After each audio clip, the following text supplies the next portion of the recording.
kuy waaliyaan sa dëkk tëdd buñ doon wër ay at ay weer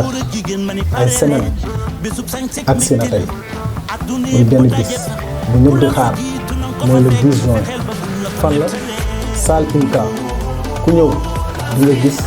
di nga dégg képp kuy dund aar woonal la si bis boobu rawatina nag commune Biscuiterie yi woonal la ñun ñëpp ndax kat mbooloo mooy doole boole suñu xel suñu xol suñu doole suñu temps suñu alal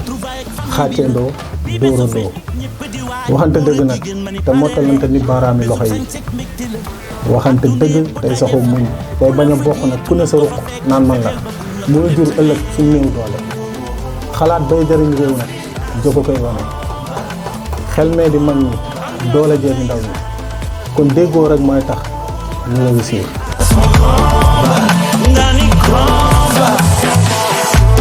boo leen pare na